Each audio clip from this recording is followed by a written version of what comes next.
گۆرانی و میوزیک و خزمەتکردن بە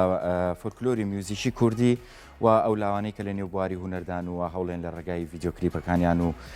دەنگی خۆیان و ئاواز و میوزیکەکانیان خزمەتی زیاتر بە هونەری میوزیکی کوردی بکەن. کاکە دەشتی کەڵهوری چەکە لە گۆرانی بێژ دیارەکان و بە چەند بەرهەمێکی کەم بەڵام ناوبانگێکی باش و ئەوەی بۆ خۆی دروست کردووە و بینەرێکی باش و جۆگرێکی باشی لە خۆی کۆ کردوتەوە لە نوێترین بەرهەمیە بە ناوی ئەڤین کە ئەو کلیپە هەرتەنها دەنگەکەیەتی بڵاوی کردوتەوە ساوندی کارەکەیەتی بڵاوی کردوتەوە بە شێوازێکی جوان گۆرانێکە ئەچڕێت و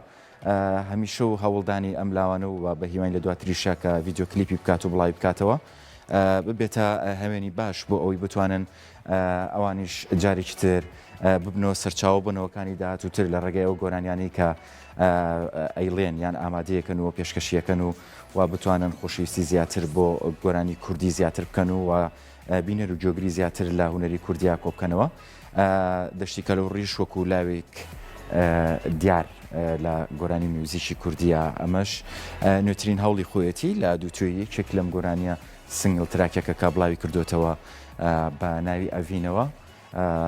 هەروەکو ئاماژەم پێک لە پرۆگرامی کورسات مەگەزین ئێمە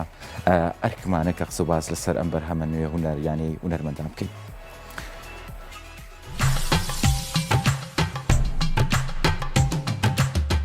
ئەو چ ڕەنگە چ بوو هۆرە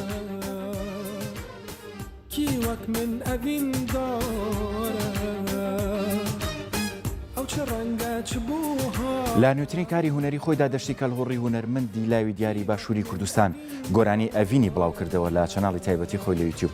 گۆرانەکەی هونەرمەند دەشتی کەڵهوری ئاواز وتنی هونەرمەند خۆیەتی و کاری مۆزیکی بەرهەمەکە کارزان قەرەداخی کردوێتی و هۆنراوەی کارەکەش لەلایەن ئەحمەد بلاوە نووسراوە. بەس ئاوازە بسترینە دلی هەژار برندارە ئەو چ پەریا بەهەشتی بوو بوویە هزر و خەون و خیال